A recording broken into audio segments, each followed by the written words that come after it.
Yeah, last week they had an oversight hearing with GITA, specifically on the qualifying certificate program. I think it was the first for GITA, and there was a lot of criticism, a lot of questions regarding the program. Specifically, things moving forward. Did you have any comment relative to last week's oversight? Well, there's obviously some areas that we need to look in regards to QCs. I've been accused by the Chairman of Ways and Means for conflict of interest.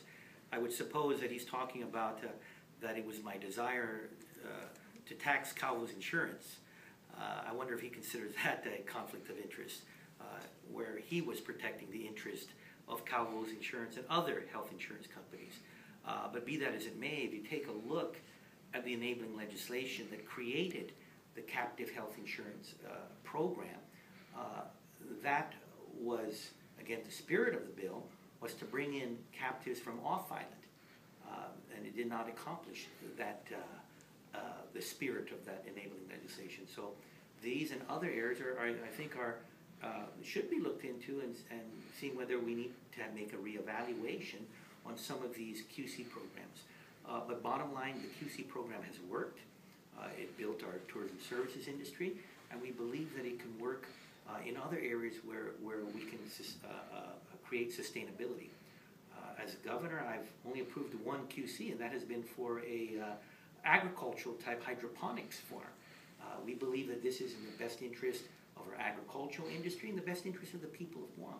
And we'll look into other areas, including healthcare, where we believe that this could, again, improve the quality of life of our people, improve our economic viability, and sustain growth for the future. I know the QC oversight, they mentioned that, I think lawmakers said that the QC program kind of needed a major overhaul, and a lot of the GITA employees noted that I guess some changes that the legislature actually made like some years ago kind of not ruined the program, but kind of changed the way the program works now. And if maybe they never made the changes, it would have been okay. I think there's certain things we need to look at. Again, Senator Pangilinan has focused on certain areas, and he's protected the qualifying certificate for health insurance companies, and maybe he should rethink his support, being that no additional or new capital has come in from off-island. So I'm hopeful that the Chairman of Ways and Means could look into areas of the qualifying certificate program and look towards ways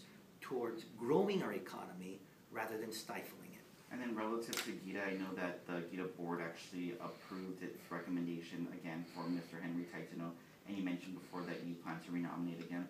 I guess what is the update on his nomination package? Well, now that we've had two more Republicans that are on island, I feel very confident that they will move forward with ratification of his appointment. He's a great young Romanian that I know will do a great job for GITA. He's proven it as my special assistant for economic affairs, and I know he'll do that with GITA. And we do believe that some of the additional information that was brought to the legislature, that would hopefully help change the minds of some of those Democratic senators that voted against his nomination. Will his nomination packet be going down sometime this week? Yes, we are. We will be moving it this next few days. Okay, and then relative to the civil, last week you mentioned about Vice Speaker B.J. Cruz's bill relative to the Civil Service Commission.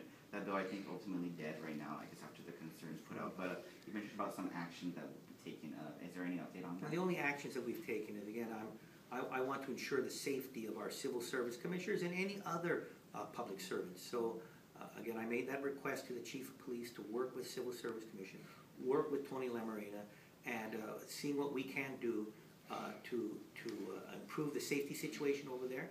And of course, if there have been any threats of bodily harm amongst any one of those civil service commissioners or any public official, that they be dealt with by the law. I know tomorrow's the China Symposium. I would want to know, is there any update regarding the China Visa Waiver? To this point, again, I wish we could have better news.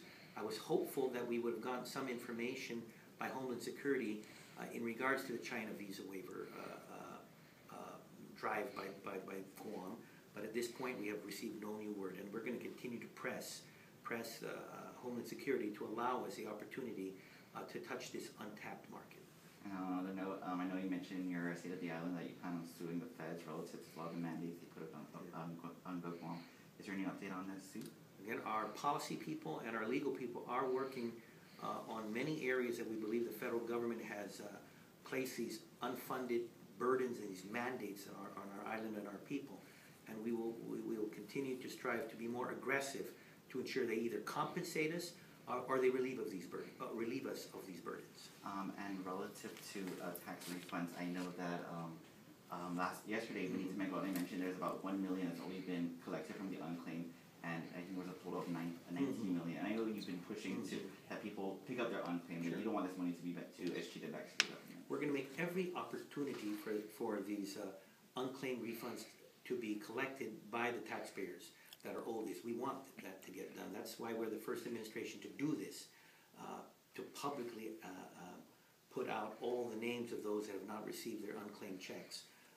But that moving forward, we want to pay off all those that are still owed tax refunds for this fiscal year and this calendar year. So we are building reserve, and we will be utilizing this reserve in June to make out a fairly large payout of tax refunds owed to our people. Do you have an estimate of how much possibly could be paid out? Again, we do believe that through wise cash flow practices, management practices, as well as accurate revenue projections, we will have a fairly substantial release in the next month. Okay. Anything else you want to add? That's it. Have a great day. Perfect.